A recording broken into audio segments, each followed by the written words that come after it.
Hey everyone, it's Gwen. Welcome back to my channel.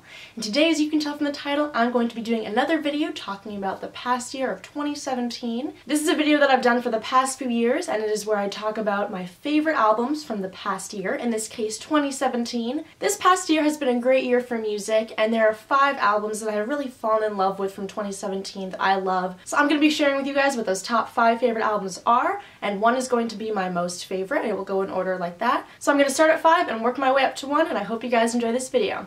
So let's get started. So number 5 on my list of favorite albums of 2017 is Good Nature by Turnover. This is Turnover's sophomore album, and as a lot of you guys know, I fell in love with Turnover when they released their debut full-length album, Peripheral Vision. That came out in 2015, but I didn't really get into it until 2016, and that was when I really got into that album and I fell in love with them as an artist. And Peripheral Vision is one of my favorite albums of all time. I have it on vinyl. It sounds amazing on vinyl. I just really fell in love with that album. So I was very excited to hear Turnover's new album. And Good Nature definitely came through. I think it's a really cool concept. I love the album art. I think it's really pretty.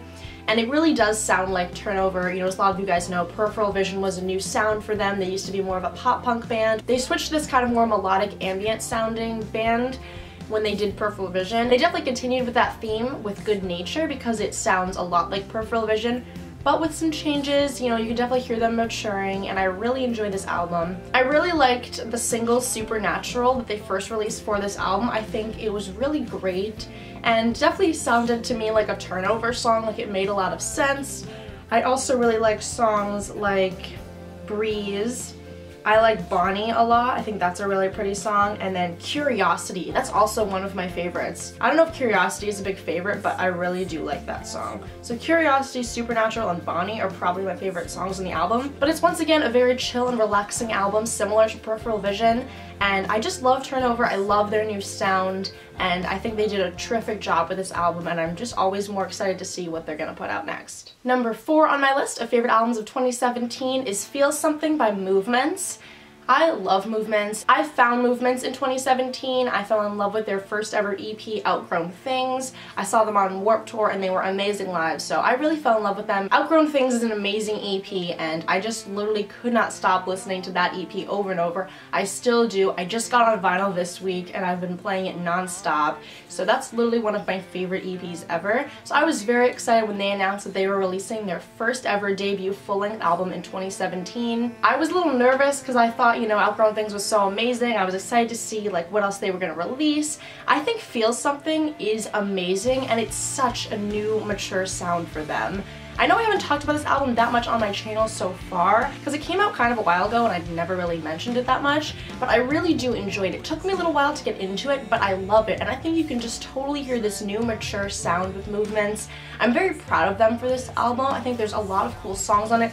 There's a lot of highs and lows of the album, a lot of really cool poetic parts that I love, some really neat instrumentation, a lot slower though. I have to say, I was expecting a bit more screaming in this album, and it's not as screamy. There's some more slower songs, but they're doing it in a really great way, and I really applaud them for it. They're trying a bunch of new things, and you can just tell that they're really maturing with their sound, and I'm very proud of them. I love this album. Some of my favorite songs in this album would be Third Degree, Colorblind, and Deadly Dull.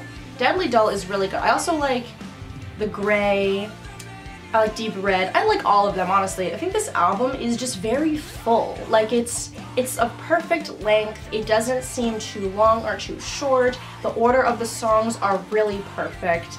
And I think it's just a very full listen. You get screaming, you get talking, you get just some soft singing, you get the slow songs, you get the harder songs. You kind of just get a mixture of everything with this album, and it's just a very good full listen. And I always find myself, when I listen to this album, like really just taking my time and listening to the lyrics. Like, I don't just put it on in the background. I like to really immerse myself into the concept of the album when I'm listening to it, because I just feel like you can get a lot out of this album if you listen to it that way. And this album is doing wonders for Movements. It's gotten them a lot more popular. They're going on their first ever headline tour for this album this coming spring. They found a lot of new fans last year, and you know, I was one of them. And I'm just very, very proud of them. You know, 2017, I'm really happy that I found them. I'm happy that others did too, because they really deserve a lot of credit and a lot of fans, and they're definitely getting those, and I love it. Number 3 on my favorite albums of 2017 is The Peace and the Panic by Neck Deep. This is Neck Deep's 3rd or 4th album. I think it's their 4th. but I am really proud of them. I fell in love with them in 2016 after I listened to Life Sent Out to Get You. I saw them live that year on the AP tour, and I was so excited to hear this new album because their past album came out in 2015. Like I said, I got into it in 2016, and I really loved the concept of that album. That one was very like classic pop punk, like trying to get out of your town.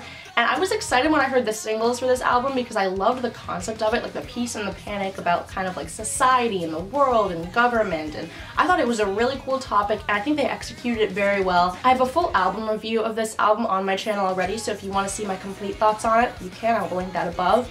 But I love this album. Like I said, I think the concept is amazing. I think they really executed it very well. There's a lot of highs and lows in this album too. You know, there's slower songs like Wish You Were Here and 1970 Something that will literally make you cry. But then there's just really fast, fun songs like Motion Sickness and Happy Judgment Day.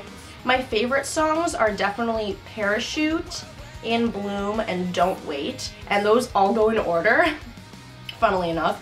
Parachute I can just like relate to a lot because that one is probably the most like pop punk song on the album because it talks about like escaping where you are, getting out of your town, moving on, doing bigger and better things, and I really relate to that, especially being a senior in high school and just like having senioritis and really wanting to leave, you know?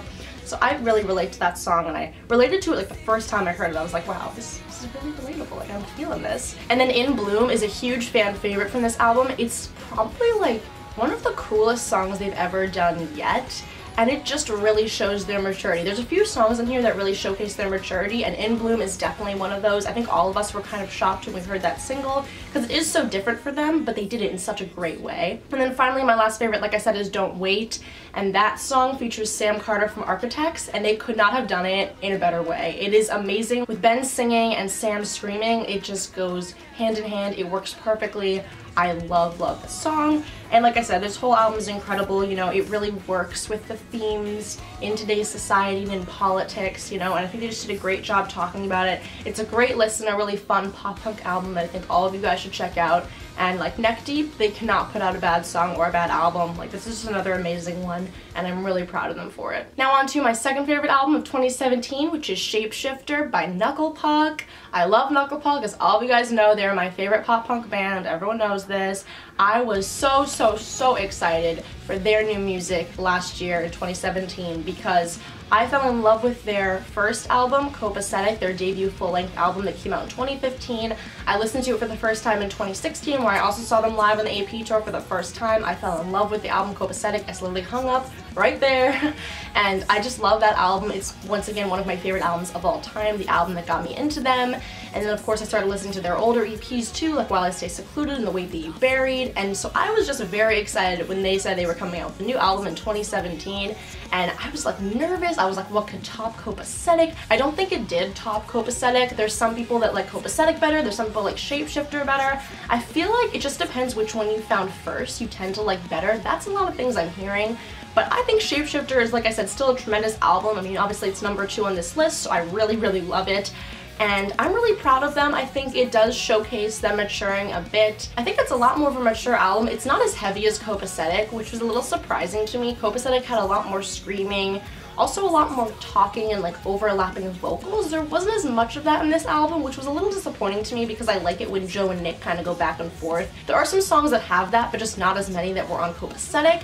Still though, I really like this album. I like the album art. I know that wasn't as popular as the Copacetic album art, which I think is understandable, but I think it's really cool. I like the whole like Chicago concept of this album. A lot of you guys know Chicago's my favorite city. I love it, so I kind of, you know, like relate to that kind of thing. I love the first song, Nervous Passenger, because, you know, it has the metro train sounds in it, and it talks about stopping at Roosevelt, and if you look at their picture on Spotify of all of them standing in front of the metro, they are at the Roosevelt stop. I think they get off on that often, probably when they go home, and so that was just really cool. They also talk about Chicago a lot. A lot of the lyrics have to do with the city. They talk about there's a lyric in one of the songs that's when the lake is freezing cold and the city's underground. They're obviously talking about Lake Michigan and Chicago being the city, stuff like that, you know, and for someone who's, like I said, from Chicago, like, I think that's really cool, and, you know, you're just kind of appreciating, like, their backgrounds and where they come from and stuff like that, which I think is really neat. I also have an album review for this one, too, on my channel. I highly encourage you guys to check it out. I will link it up here, just like the other one, because I really enjoyed my album review of this. I like talking about these songs a lot. I think it's kind of a journey in this album, and I talked about it more in that video, but I just think you can really like hear the progression of a journey in a relationship between two people that they're talking about in this album, and I really love it. My favorite songs are honestly Nervous Passenger. Like, it's short, but that metro station thing in the beginning, like, I was shook the first time I heard that. I love it. I also love Everyone Lies to Me. That's probably my favorite song on this album because it's probably like the hardest song on this album. There's so much screaming, it's so fast, it's so fun to sing along with. You can hear Nick and Joe going back and forth both screaming, and it is just so satisfying to the ears. So for someone who likes a little screaming in there, I really enjoy the song, and that's definitely just my favorite one on the album. I also like Want Me Around and Wait. Those are my other two favorites. Want Me Around, I feel like it's just like relatable, you know. It's about Joe wondering why, you know, someone doesn't want him around a lot. Like, he wants to call someone, but he doesn't know if they actually care about him or want to see them, which I think is relatable. And there's just a lot of good songs in this album. It's a really great pop-punk album. I think there's so many great tracks. I'm really proud of them for this album because it also got them a lot more fans. They went on a headlining tour for it recently, and I'm just really proud of them. I'm actually going to be seeing them in March, and I'm super excited to hear some of these songs live because I think it's going to be so lit, it's going to be so amazing. They're headlining that tour, and I've never seen them on a headline tour, and I think there's just going to be so many great, you know, loyal fans there for them since they are headlining, and I've never experienced that before, and I'm really looking forward to it. But if you guys have still slept on Knucklepuck, like, you have to listen to Shapeshifter and then listen to Copacetic. But this is a great album to start off with. You know, listen to some of the singles. I think that Gone and Double Helix are both great singles. Gone specifically, I really do enjoy that song. There's some other ones on here that are great, like I mentioned my faves before, but this is just overall a fantastic album. And finally, my #1 favorite album of 2017. I don't know if this will surprise some of you. It also has something to do with the sweatshirt that I'm wearing. But it is Hopeless Fountain Kingdom by Halsey. This album, I don't know how many of you guys are like Halsey fans, because, I mean, she's alternative, but obviously she's not a band. But like, if you've slept on Halsey, just give her a chance. There's like a controversy with her. I don't know. People either love her or hate her. I don't know why. I love her. I saw her live in September for this album. It was amazing. But this album, Hopeless Fountain Kingdom, is her sophomore album. Her debut album, Badlands, I fell in love with. That's how I got into her. I got into her through Badlands. I've been a fan of her since, I don't know, I think 2015, honestly. Haley and I have been really big fans of her for a while, so I think definitely since either like 2016, but possibly 2015, we've loved her for a while. We've been big fans of her, and you know, Badlands I think is an amazing album. I love her Room 93 EP. For me, she cannot put out a bad song. Like, I literally love every song she's ever released. I think she is so talented. I love the vibes of all her songs, and that's the thing, the vibe of this album is literally amazing.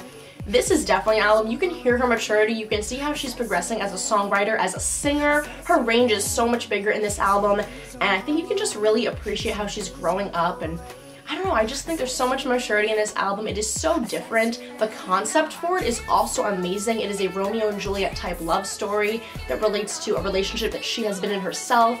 You know, you have songs on here like the prologue, which are amazing. It opens up the album, obviously the prologue, and it opens it up with her reading a part from Romeo and Juliet. She's reading the opening of that play, and oh my god, it's just so cool. And then you have songs like Good Morning, which is almost like an intermission of the album because it's another really short song with her just like kind of like talking a little bit. And then you have things like Hopeless, the song that ends it, which I think ends it on a beautiful note. This whole album is just a literal masterpiece. It is amazing. It sounds so good. You can really hear how her range has progressed. She's singing with so much more confidence. I feel like on Badlands she sounded a little timid, but in this album she's just like a badass. She's talking about like no one, you know, has control over her anymore. She's really like busting out of her shell. She's sticking up for herself in these songs, and I love it. Songs like Lie and Don't Play is a really badass song. She's like, don't play with me, you know. And I think there's a lot of songs in here that, you know, people that have been in relationships can relate to, stuff like that. And I've always loved her voice. I love the vibes and beats of some of these songs. Heaven in Hiding, it's a big fan favorite. It has such a great beat. I love that song. I also love Bad at Love is another one of my favorites because it's just so much fun to like sing along to and dance. My favorites, like I said, are probably Heaven in Hiding, 100 Letters, Bad at Love.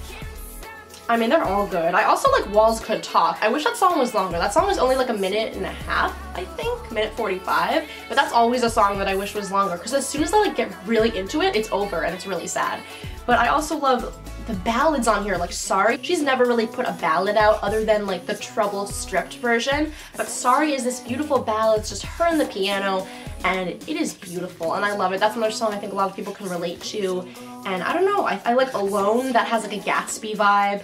Same with a few of the other albums. I do have an album review of this on my channel. It was actually my first ever album review I think I ever did. I like that album review too. I will link it up here, but I really enjoyed talking about that album, so if you want to hear more of my thoughts on it, you can watch that video.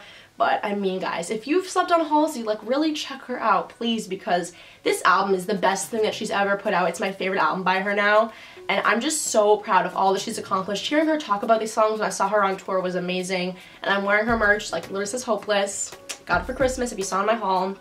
And I know I feel like I just wore this in like a video recently, but like it's really comfy and it's really cute. I'm obsessed, but I love her, and this is, yeah, it's my favorite album of the year, and I don't think I expected it to be. Like, I was excited for this new album by her, but I didn't think it was gonna be my favorite, but like it's been my favorite. I have it on vinyl, I play it all the time, and I just love her voice, and it's another one of those albums, like I said, you have to listen to it in full, in order, because it's like a journey, and it's really like a story. It's like, you know, Romeo and Juliet love story. You have the prologue, you have like kind of the intermission track, you have the ending, it gives you a lot of closure, and you have everything in between, and you can just really hear this journey that she went through, and it's beautiful, and I love it. So I really encourage you guys to check it out if you haven't already, because it's literally, obviously, like I said, my favorite album of this year, and it is amazing. But there you guys go. Those are my top 5 favorite albums of 2017. I really hope you guys enjoyed this video. I'm sorry this video came a little late. Usually I would film it like in the past year already, like in 2017 in December, but you know, Vlogmas took over. But I filmed it for you guys now, and I hope you guys enjoyed it. I would love it if you guys would comment down below some of your favorite albums of 2017, because I'm curious and always want to know. But other than that, I really hope you guys enjoyed this video. Be sure to give this video a big thumbs up if you liked it, and please subscribe if you're not already. But other than that, thank you guys so much for watching, and I will see you all next time. Bye!